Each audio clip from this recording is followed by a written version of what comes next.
t'arrêtes après 4 chants, on va passer l'offrande. OK. On va prier pour l'offrande. Ouais. Pendant qu'on passe l'offrande, tu chantes le 5e OK. cantique. Le 6e, mais c'est à la fin. C'est bon.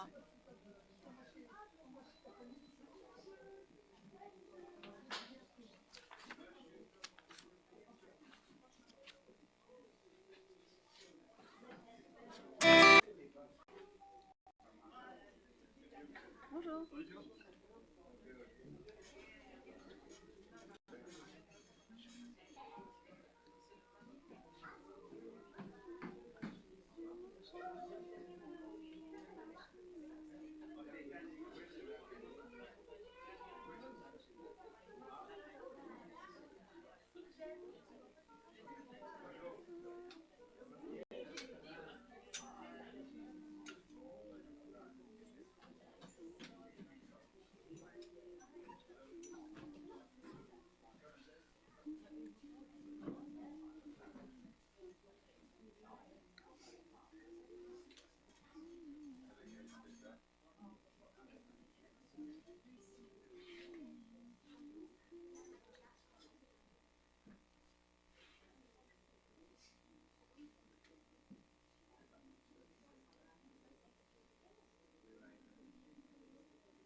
Bonjour à tous, bienvenue à l'Église ce 22 octobre, une fin de semaine un peu plus longue, mais on est ici pour glorifier notre Seigneur.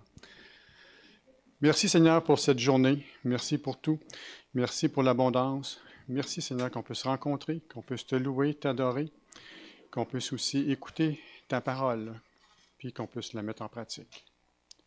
Amen. On va débuter les chants. Vous pouvez vous lever.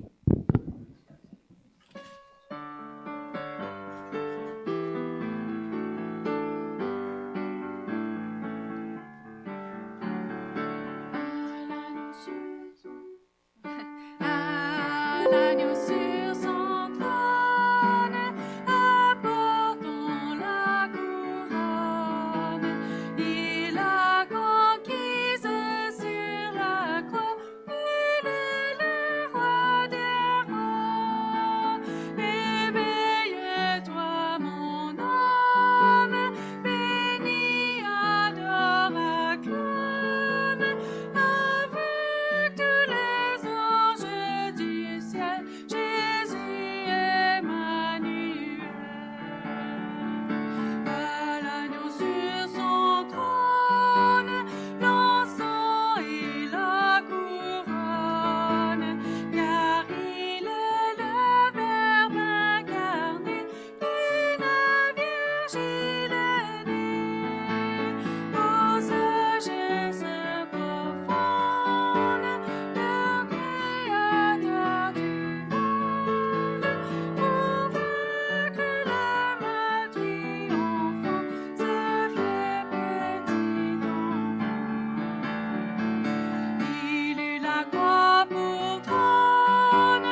paroles sont pas pareilles. Mon don. La croix pour trône. L'agneau tous les trônes. Mais donc celui avant. Ouais. Son fils crucifié. Il règne désormais.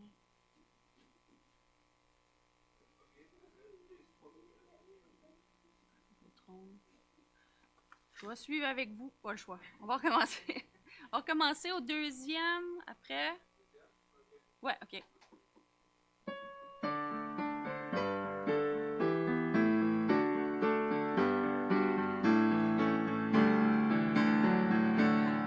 Il eut la croix pour trône, l'épine pour couronne. Mais le Père a glorifié son Fils crucifié au prince de la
Merci Richard et Gilles.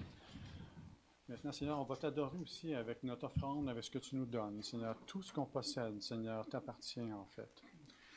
Et nous, Seigneur, là, Seigneur, qu'on te redonne seulement qu'une petite partie, puis qu'on puisse surtout le donner avec joie. Amen.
une section d'annonces, puis quand on s'est réuni avec le conseil, on a pensé de changer de nom, d'appeler ça la vie de l'Église.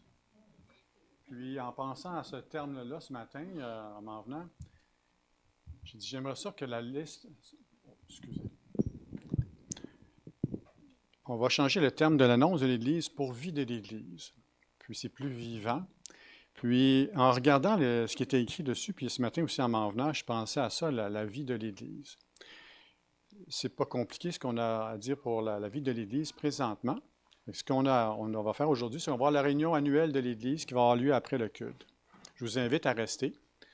Puis, même si vous n'êtes pas membre, je vous invite aussi à rester. Vous pouvez, vous n'aurez pas le droit de vote, mais vous allez pouvoir entendre ce qui va être discuté. On a la prochaine réunion de la jeunesse qui va être le vendredi prochain. Puis, chose importante, c'est la réunion de prière commence mercredi de cette semaine. Ça va être ici à 19h au lieu du jeudi. Fait que prendre note que la réunion de prière maintenant est le mercredi. Fait que pour la vie de l'Église, ce que j'ai pensé, maintenant j'y arrive, c'est que j'aimerais ça avoir d'autres points que juste ceux-là. C'est qu'un jour, on peut se dire, bien, ceux qui travaillent à la friperie cette semaine, on a une friperie, puis on aimerait avoir ceux qui sont là, puis on aimerait avoir d'autres personnes. Puis peut-être même à un moment donné avoir quelque chose pour la nourriture dans le quartier qu'on pourrait ouvrir, puis qu'il y aurait du monde qui s'occuperait, qui serait ici à toutes les 2 semaines, peut-être 3 semaines. Puis les gens du quartier commenceraient à le savoir, puis même une friperie avec quelque chose en avant qui pourrait attirer aussi les gens qui viendraient ici. J'espère qu'un jour, cette vie-là va pouvoir se remplir, puis être plus longue, puis avoir des gens qui vont s'impliquer dans quelque chose. J'ai vu un ministère, à un moment donné, dans une église en Pennsylvanie, lorsque Terry Hable était pasteur ici. J'avais été là-bas par la suite. Puis ce qu'il disait, c'est qu'il y avait des jeunes qui avaient décidé de partir un ministère, d'aller sur le bord de l'autoroute où il y avait un rest area pour les camions. Puis ils apportaient des sandwichs, toutes sortes de choses. Puis ils évangélisaient. C'était une décision que les jeunes avaient faite par eux autres mêmes. Ce n'est pas une idée des gens du conseil, parce que vous savez, on n'a pas toute les idées. Le Seigneur guide des personnes, puis ces personnes ont décidé de faire ça. Le conseil les a appuyés dans ce qu'ils ont fait. Puis, sûrement que ça a été intéressant. C'est sûr que c'est des gens qui arrêtent sur l'autoroute, possiblement qui ne viendront peut-être jamais à l'Église, mais on ne sait pas à quelle place peut-être dans leur vie le Seigneur les a dirigés. Fait que c'est ma prière pour que plus tard, on ait une vie de l'Église plus remplie. Maintenant, je vais inviter notre prédicateur pour le message de ce matin.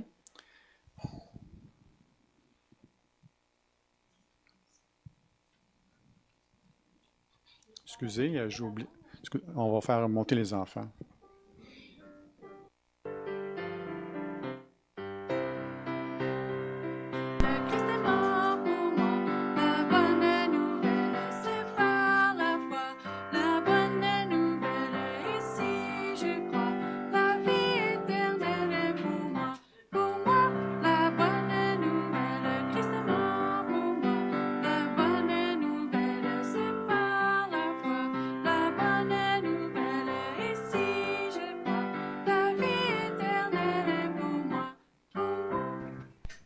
Merci pour ta présence. Merci pour l'enseignement que tu vas nous donner ce matin. Merci beaucoup. Je te laisse la parole. Super, merci. Alors, bonjour à tous.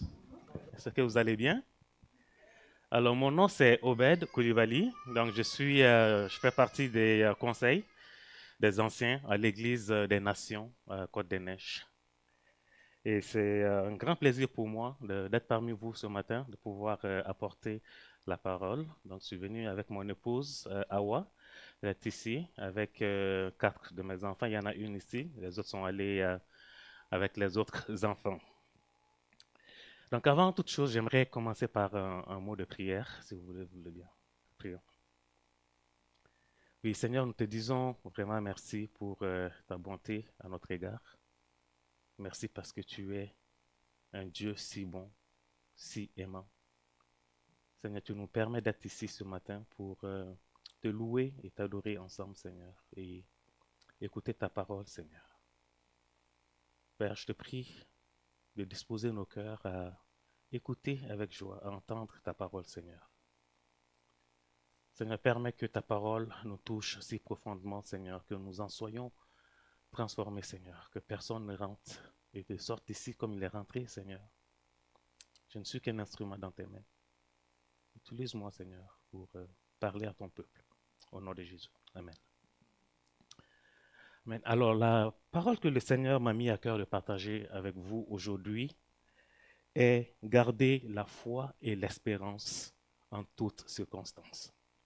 Garder la foi et l'espérance en toutes circonstances. Alors, parlant de l'espérance, il y a le philosophe Nietzsche qui a dit « Elle est en vérité le pire des maux, car elle prolonge les tourments de l'homme. » Donc ça, c'est sa vision de l'espérance. Et il y a un autre psychologue qui est américano-danois qui, lui, il voyait la chose différemment, il voyait l'espérance différemment. Et lui, il a dit, je cite, « L'espérance est à la fois la première et la plus indispensable des vertus inhérentes à la vie. Si l'on veut conserver la vie, l'espérance doit rester ferme, même si la confiance a été ébranlée et trahie. » C'est comme ça que lui, il voyait l'espérance. Mais entre les deux, qui des deux avait raison? L'espérance est-elle un tourment pour l'homme ou c'est quelque chose qui est nécessaire à la vie? Et pour nous chrétiens, qu'est-ce que vous en pensez? Qu'est-ce que l'espérance pour vous? Est-ce que l'espérance est tout simplement une illusion? Est-ce que c'est un rêve? Est-ce que c'est un souhait? Ou est-ce que c'est simplement de l'optimisme? Non. Pour nous chrétiens, notre espérance est basée sur un fondement solide. Ça va au-delà des rêves, ça va au-delà d'un simple souhait. Nous avons une espérance sûre qui est Jésus. L'espérance est donc quelque chose qui devrait distinguer un chrétien d'un non-chrétien. Nous ne pouvons pas aborder ce sujet de la même façon, nous ne pouvons pas voir l'espérance de la même façon que les non-chrétiens. Et cela doit même se refléter même dans notre façon d'annoncer la parole, de partager l'évangile. Quand nous partageons l'évangile, oui, c'est vrai, nous annonçons la bonne nouvelle, ce que Jésus a fait pour nous, mais nous apportons aussi un message d'espérance dans toutes les circonstances. La semaine passée, j'ai un collègue au travail qui a perdu son emploi. Je l'ai appelé quelques jours après pour prendre de ses nouvelles. J'ai trouvé qu'il était très bien. Il disait qu'il allait super bien. La façon dont je lui ai parlé, tout allait bien. C'était excellent. Je n'en revenais pas comment il arrivait à surmonter cette situation-là. Mais on a un autre collègue au travail qui, lui, il est musulman. Je suis allé voir lui aussi pour un peu parler de notre collègue qui était plus là. Et j'ai été très surpris de le voir comment il parlait de ce collègue-là. Il disait, tu sais, lui, il est chrétien, hein, il est dans ces choses-là, mais il est fort. Il a une foi forte. Alors je me suis dit, c'est comme ça que les gens devraient nous voir quand on a l'espérance en nous. Ils devraient voir cette différence-là. Mais vous savez, même les chrétiens les plus fidèles peuvent connaître des moments ou des périodes de désespoir. Mais la différence, c'est quand ils pensent aux promesses de Dieu. Quand tu penses à leur Dieu, alors l'espoir renaît. L'espérance renaît. C'est ça qui fait la différence. Donc ce bref moment de désespoir va au contraire contribuer à nous rendre compte de notre dépendance envers notre Dieu. De nous rendre compte que nous ne pouvons pas régler les problèmes par notre propre force, que nous avons besoin de ce Dieu. C'est pour ça qu'il va permettre ces choses dans nos vies quelquefois. Dans les 2-3 dernières années, plusieurs d'entre nous sont passés par des moments difficiles. Et certains sont en train de passer par ces moments actuellement. Et cela peut être de façon individuelle, cela peut être de façon familiale, mais ça peut être de façon collective aussi. En préparant ce message, je n'ai pas pu vraiment m'empêcher de penser à ce qui se passe dans le monde actuellement. Quand vous suivez les nouvelles, qu'est-ce qui se passe? Cette guerre entre Israël, Gaza, la Russie, l'Ukraine. Il y a plusieurs pays africains où sévit la guerre actuellement. Alors comment vivre sa foi avec espérance dans de telles situations? Et nous ici, est-ce que ces choses-là nous concernent? Est-ce que nous prenons le temps même de prier pour ces gens? Plus près de nous ici, nous avons tous entendu parler de cette nouvelle, cette découverte des dépouilles des enfants autochtones sur le terrain d'anciens pensionnats. Nous avons entendu parler de ces choses-là. Une histoire qui a ébranlé le Canada et je dirais même le monde. C'était des choses épouvantables. Et quand j'écoutais la radio, il y a des gens de confession catholique qui demandaient simplement de se faire débaptiser. Ils n'en revenaient pas. Mais leur foi, leur espérance était sur quoi? Sur des hommes. Alors quand ces hommes trahissent, quand ces hommes font des choses qui ne font pas de sens, qu'est-ce qui arrive? Ils n'ont plus cette espérance. Parce que leur foi n'était pas sur le fondement solide qui est Jésus. Ils avaient mis leur foi sur des idéologies. Comment annoncer, comment partager la parole avec ces autochtones? C'est là que nous devons leur apporter ce message d'espoir, ce message d'espérance. Dans Romains 10, il nous a été rappelé que nous devons construire notre foi sur Jésus. Jésus qui est la pierre angulaire qui peut tenir ferme dans la tempête et non sur les hommes et non sur des idéologies.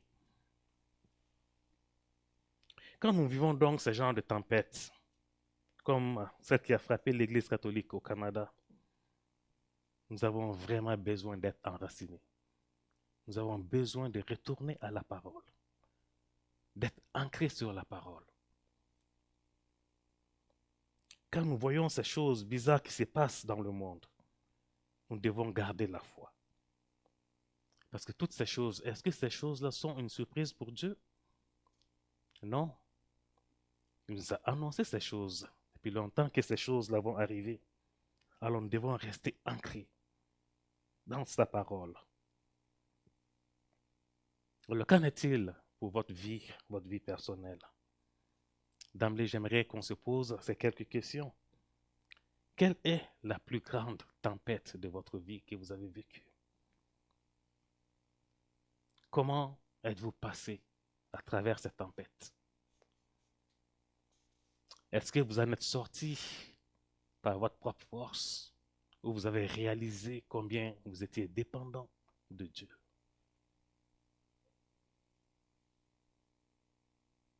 Avez-vous vu la main de Dieu à travers cette tempête? Pour moi, personnellement, une tempête dans ma vie a été quand je suis venu ici à peu près à l'âge de 20 ans pour mes études à l'Université de Montréal. Donc, quand j'ai fini mon bac, quelques mois auparavant, j'avais déposé ma candidature pour la résidence permanente au Canada. Et quand j'ai fini, j'ai reçu un appel, je ne sais pas de qui, mais je me souviens encore aujourd'hui de cette voix qui me dit « Monsieur, vous avez fini vos études, donc on vous invite à quitter le Canada. » Je ne sais pas si c'est comme ça que ça s'est passé ou pas, mais j'ai aucune idée. Mais je me rappelle combien j'étais triste parce que j'avais fini mes études, je voyais clairement que Dieu avait un projet pour moi ici. Pas la peur de retourner dans mon pays, c'était pas à cause de ça, parce que je voyais que Dieu avait quelque chose pour moi dans ce pays, ne serait-ce que pour fonder une famille, ne serait-ce que pour travailler pour lui dans l'église. Je me sentais beaucoup plus utile ici que là-bas. Alors, ce que j'avais fait en ce moment-là, j'avais prié, puis j'avais demandé à d'autres personnes, beaucoup d'autres personnes, de prier pour moi. Et quelques jours après, j'ai reçu un appel du gouvernement pour une entrevue pour ma résidence. Je suis allé. Honnêtement, je n'avais pas beaucoup de confiance. Et ça fonctionnait par, je pense que, je ne sais pas si c'est encore comme ça, mais ça fonctionne par pointage. À partir d'un certain point, tu es qualifié ou pas. Donc, la dame qui était devant moi, elle fait tous les calculs, elle me dit, monsieur, je suis vraiment désolé, mais vous n'arrivez pas au point qu'il faut. Si vous aviez des enfants, une famille, vous aurez eu, parce que tout ça, ça compte pour les points, vous aurez eu les points nécessaires. Puis après, elle me dit, mais je ne sais pas pourquoi, mais je vais vous donner ça. Alors, je dis merci Seigneur. Pour moi, c'était une preuve que le Seigneur avait un plan pour moi ici. Mais c'est une situation qui m'a ébranlé. Si je n'étais pas ancré dans la parole, j'aurais perdu espoir. Je dirais aussi qu'une autre tempête, une autre grande tempête dans ma vie a été le décès de mon père l'année passée, au mois de décembre.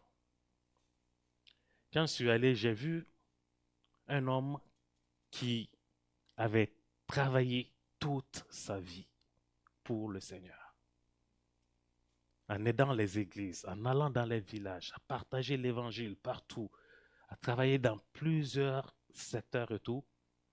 Mais quand je l'ai vu dans la maladie, je me suis dit, Seigneur, pourquoi? Pourquoi quelqu'un qui a travaillé pour toi devrait passer par ça? Mais le Seigneur m'a rappelé que cela faisait partie de son plan.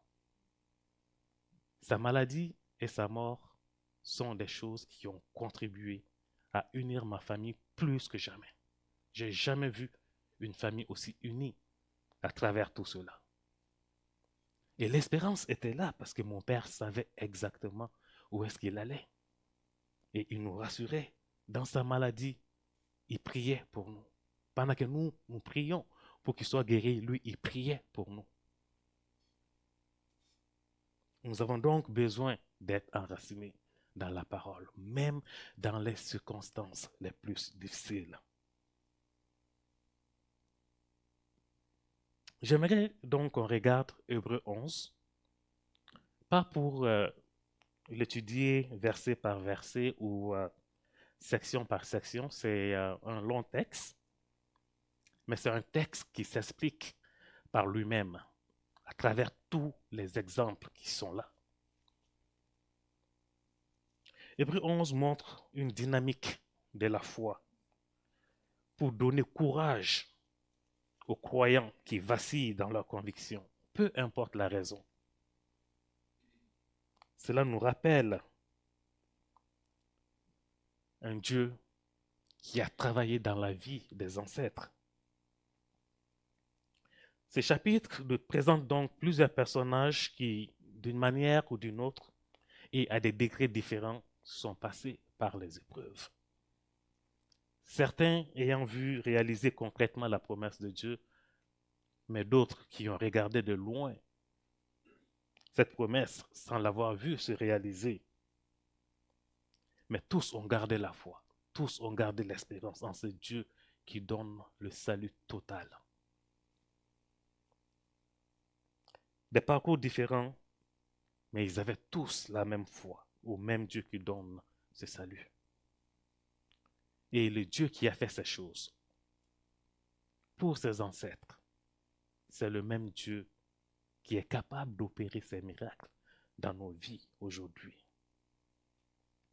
Alors quand nous allons traverser des moments difficiles, quand nous passons par des circonstances difficiles, c'est le même Dieu qui est là. Et rendons-nous à l'évidence, nous n'avons pas fini avec les épreuves. La vie du chrétien, ce n'est pas une marche sur un fil droit. Nous allons trébucher, nous allons être attaqués de plusieurs façons.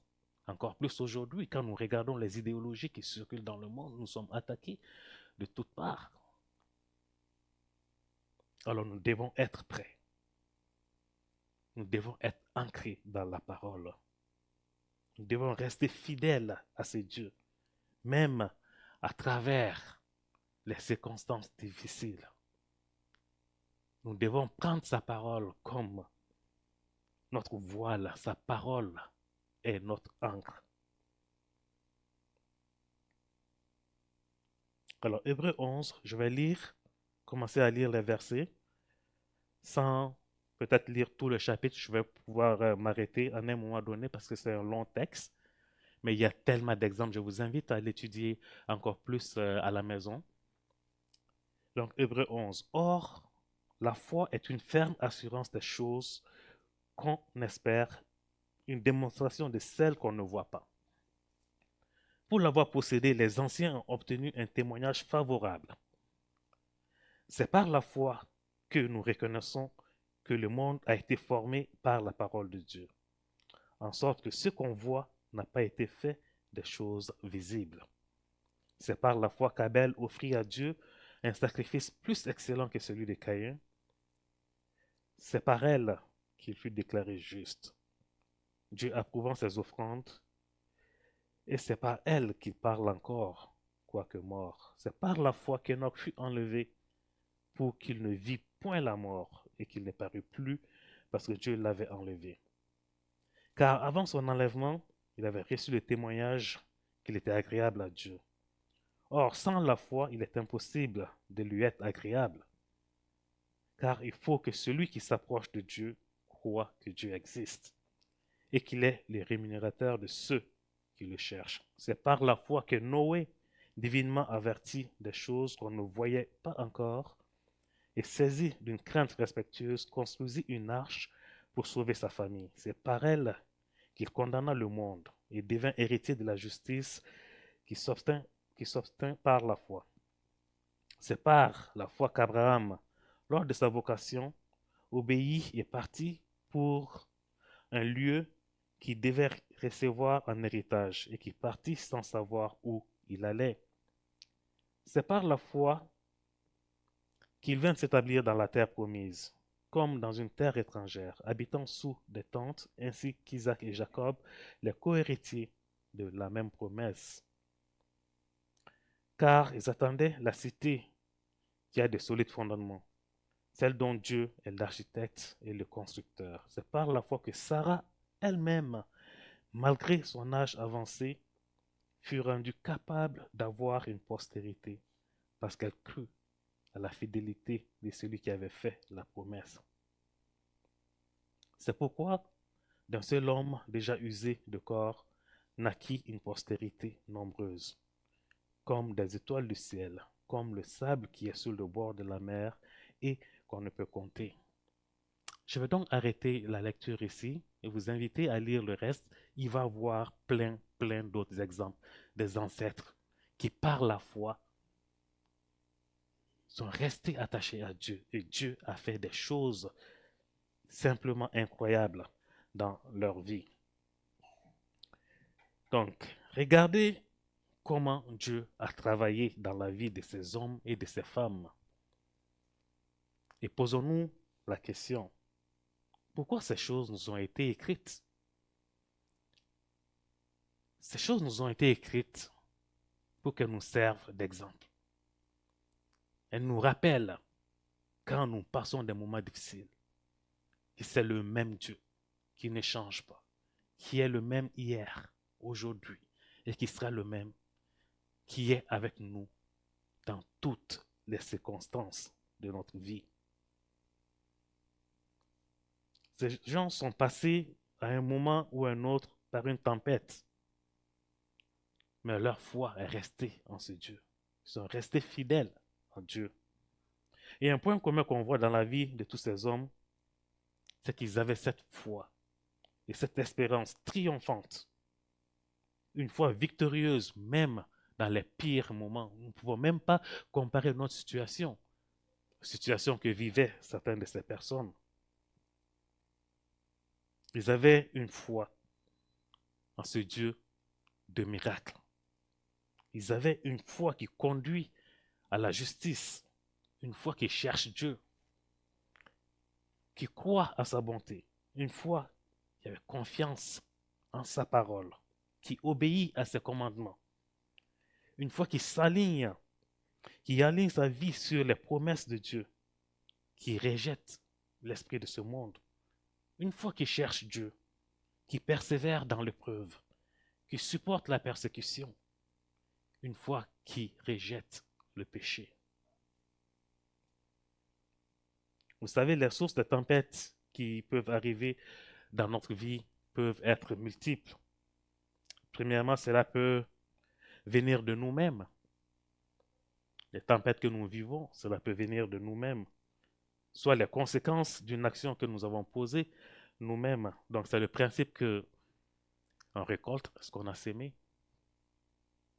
Par exemple, si je décide délibérément de brûler un feu rouge qui a un accident, c'est mon choix, je vis les conséquences de mon choix. Mais le croyant peut aussi souffrir en lui-même parce qu'il vit dans un monde qui est corrompu, un monde qui est perverti. Quand il regarde tout ce qui se passe autour de lui, comme ce que je parlais tantôt, quand on regarde cette guerre qui est dans le monde maintenant, pour certains croyants, cela peut les toucher si profondément qu'ils peuvent même perdre espoir, perdre l'espérance. On dit, mais ce Dieu qui est si bon, pourquoi il n'intervient pas? Mais Dieu avait déjà parlé de ces choses-là.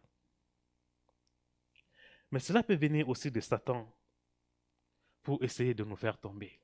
Quand Satan nous attaque directement. Le plus bel exemple que nous avons de cela, c'est Job dans la Bible. Mais il est resté attaché à Dieu. Il n'a pas abandonné.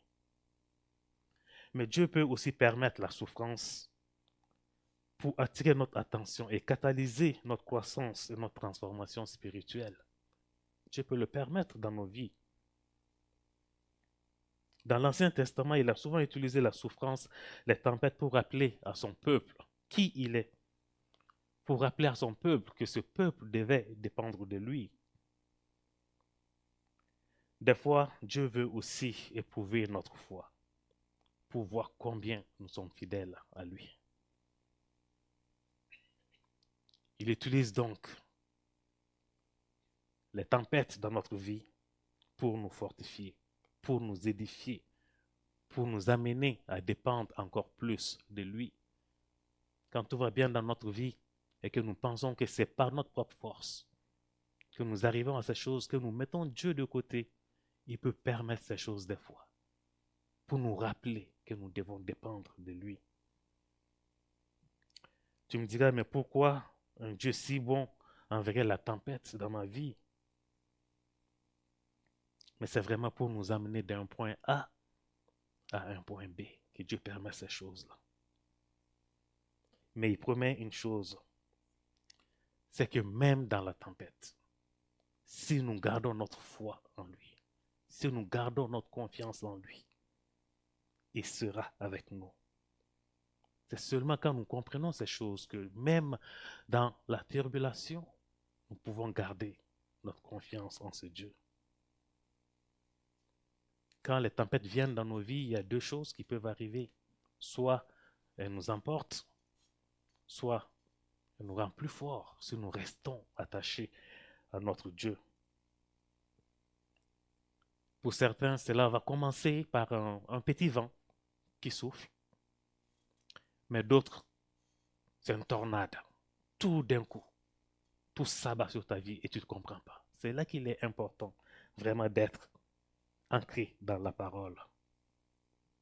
Alors, comment vois-tu Dieu au milieu de la tempête que tu vis? Est-ce que cela crée en toi des doutes de son amour pour toi? Et pourquoi toi? Et pourquoi cela t'arrive à toi? Pourquoi maintenant? Pourquoi tu te sens impuissant par rapport à ces choses? Sa parole est notre ancre. Sa parole est notre voile. Nous devons être attachés à sa parole. C'est en connaissant sa parole que dans ces moments, nous pouvons rester vraiment forts. Qui est Dieu pour toi? Comment vois-tu Dieu aujourd'hui? Et même dans tes temps paisibles, quand tout va bien, comment tu vois Dieu? Est-ce que tu peux identifier dans ta vie des moments où tu as vu Dieu agir puissamment dans ta vie? En le connaissant, nous aurons une vision vraiment plus élevée de Dieu quand nous restons attachés à la parole, quand nous apprenons à le connaître. Et cela va forcément nous amener à avoir une certaine humilité dans notre vie et savoir que Dieu est au-dessus de tous nos problèmes. Nous comprenons que la souffrance et le mal existent même pour la gloire de Dieu. Vous savez, Dieu travaille de façon mystérieuse. Des fois, il va utiliser même les gens qui sont méchants pour sa gloire. Dans Jérémie 27, au verset 6, « Maintenant je livre tous ces pays entre les mains de Nebuchadnezzar, roi de Babylone, mon serviteur. Je lui donne aussi des animaux des champs pour qu'il lui soit assujetti.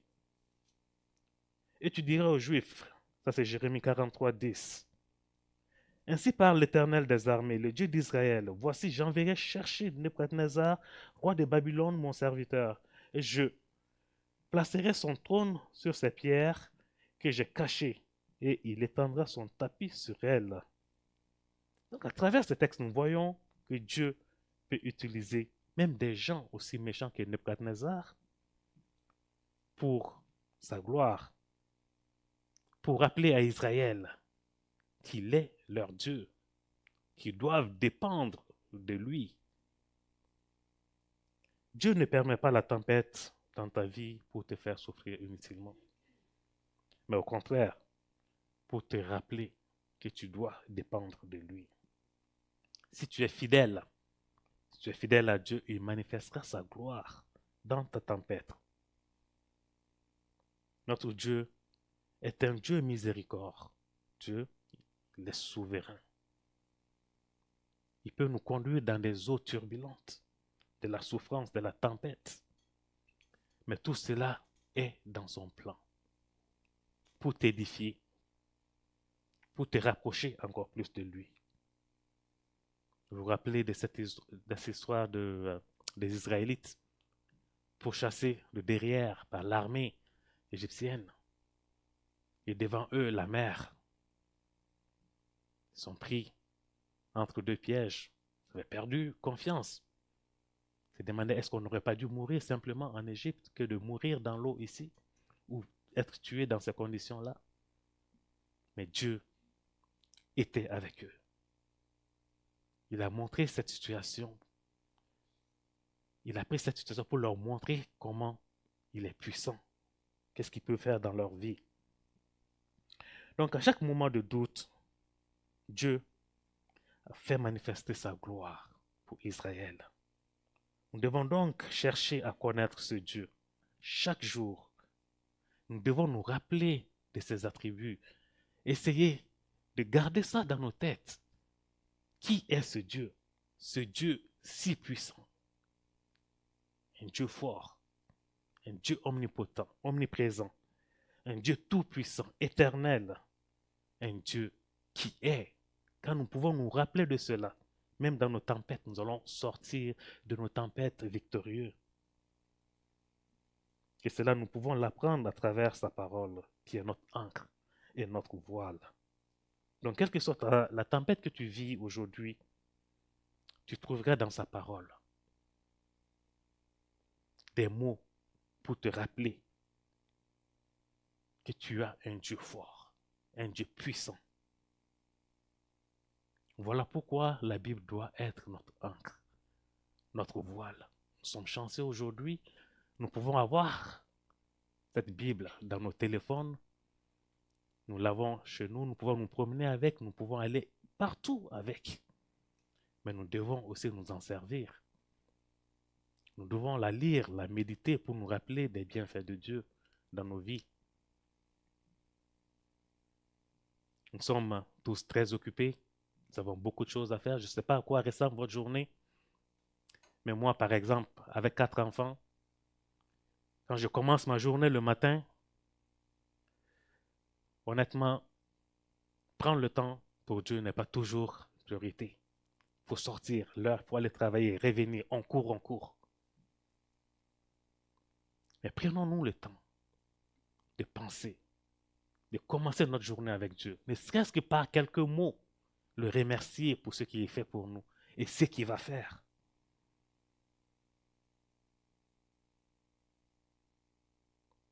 Utilisons la parole. Ne faisons pas simplement ranger la parole de Dieu dans notre tiroir, mais étudions-la pour nous rappeler. Utilisons-la comme notre encre. Utilisons-la comme notre voile.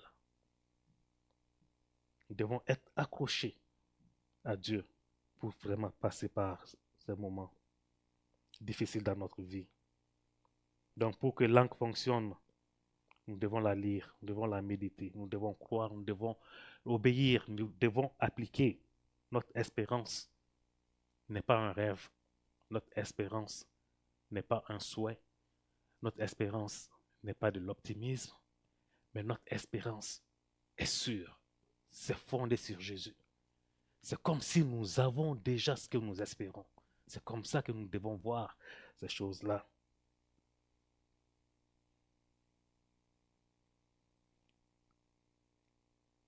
Une autre façon, c'est de se rappeler, une autre façon de se rappeler et de passer par ces moments difficiles, c'est aussi de pouvoir partager entre nous ce que Dieu a fait dans nos vies. Nous avons la chance d'avoir encore des aînés parmi nous.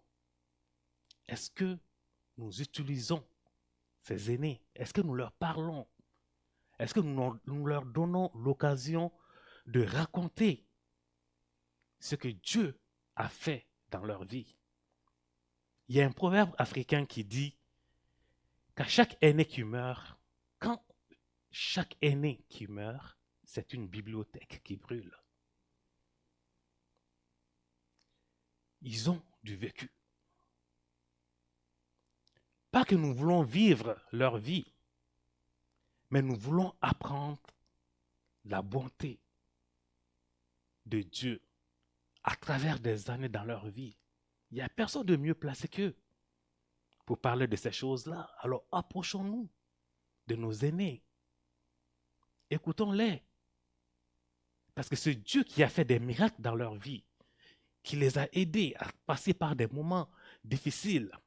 À travers toutes ces années, c'est ce même Dieu qui peut travailler dans ta vie. J'aime partager que j'écoutais la radio, il parlait je pense que c'est dans les pays scandinaves où il y a une initiative que tu peux aller à la bibliothèque, pas pour emprunter un livre, mais pour emprunter une personne. Tu l'empruntes, vous vous asseyez, 2 chaises, vous parlez de sa vie, de son expérience. En tant que chrétien, nous pouvons aussi utiliser ça. Empruntez une personne. Demandez-lui de vous parler de ce que Dieu a fait dans sa vie pendant toutes ces années. Ça ne reste pas juste des histoires, mais c'est du vécu, c'est du vrai. C'est cela qui peut nous encourager vraiment à passer par ces moments. Donc pour résumer, quand nous passons par des moments difficiles, des tempêtes dans nos vies, j'aimerais nous encourager vraiment, nous rappeler que notre souffrance ou notre tempête n'est pas une surprise pour Dieu. Il est au contrôle de ces choses. Et Dieu, il a promis que dans toutes choses, même dans la souffrance, toutes ces choses concourent au bien de ceux qui aiment Dieu et qui sont appelés selon son dessein. Et il a promis qu'il ne nous abandonne pas, qu'il sera toujours à nos côtés. Même dans l'ombre de la vallée de la mort, il sera là. Gardons notre confiance en lui. Et le Seigneur Jésus lui-même, il prend part à nos souffrances. Quand nous lui approchons, que nous lui confions nos problèmes. Vous savez, je pourrais passer encore beaucoup de temps jusqu'à un après-midi. Moi, je ne suis pas très âgé, mais je pourrais passer beaucoup de temps à vous raconter tout ce que Dieu a fait dans ma vie jusqu'à aujourd'hui. On serait là encore un après-midi. Dieu est bon. Ce que Dieu a fait dans ta vie, partage-le aux autres pour les encourager dans les moments difficiles de garder la foi. Vraiment, ma prière, c'est que Dieu nous donne vraiment de garder notre confiance en lui, quel que soit ce que nous vivons. Prenons le temps de prier aussi les uns pour les autres. Prenons le temps de prier pour le monde. Nous avons des chrétiens qui vivent aussi bien en Israël qu'en Palestine, en Russie, qu'en Ukraine, en Afrique et un peu partout. Prions. Prions pour ces gens-là. Et rappelons-nous, nous prions pour la paix. Mais la paix dans le monde commence par une paix intérieure. Est-ce que tu as cette paix intérieure en toi? La prière que Dieu nous donne vraiment, cette paix intérieure, de telle sorte que nous puissions aussi partager cette paix et cette paix qui est l'espérance pour le monde. Que Dieu vous bénisse.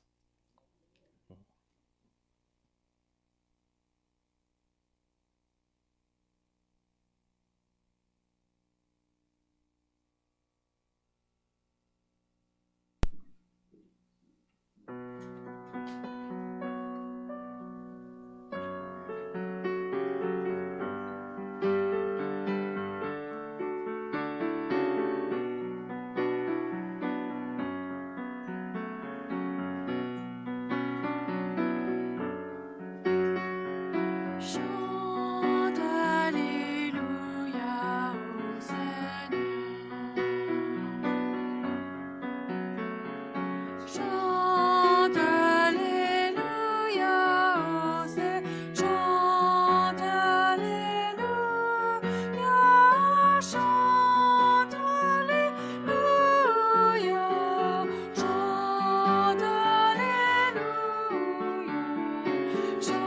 Chante Alléluia. Chante Alléluia. Chante Alléluia au Seigneur.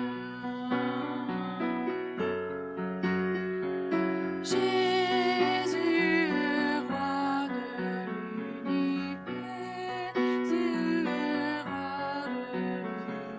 Jésus est roi de l'univers. Jésus est roi de l'univers. Jésus est roi. Jésus est roi.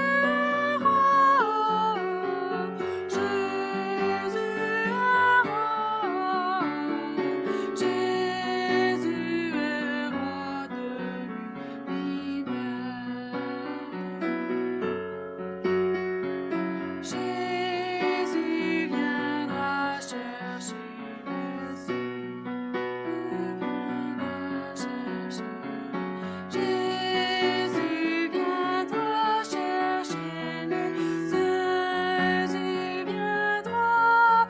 Oh, Jésus viendra. Jésus viendra. Jésus viendra chercher les Chante Alléluia au Seigneur. Chante Alléluia au Seigneur. Chante Alléluia au Seigneur. Chante Alléluia.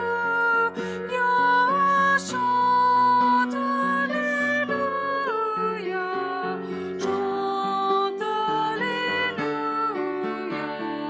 Chante Alléluia. Chante Alléluia au Seigneur.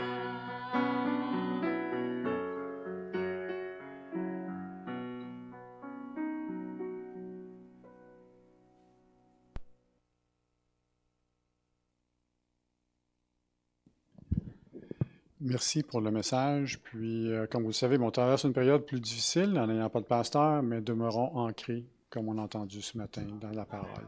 Continuons à prier et à persévérer. On va prendre quand même un 10-15 minutes pour aller prendre un café à la salle de bain. Puis, comme j'ai dit tantôt, c'est la réunion annuelle qui va débuter. On va faire ça quand même assez court, comme à chaque année. Puis, on compte sur vous. Même si vous n'êtes pas membre de l'Église, vous pouvez demeurer pour assister. À tout à l'heure.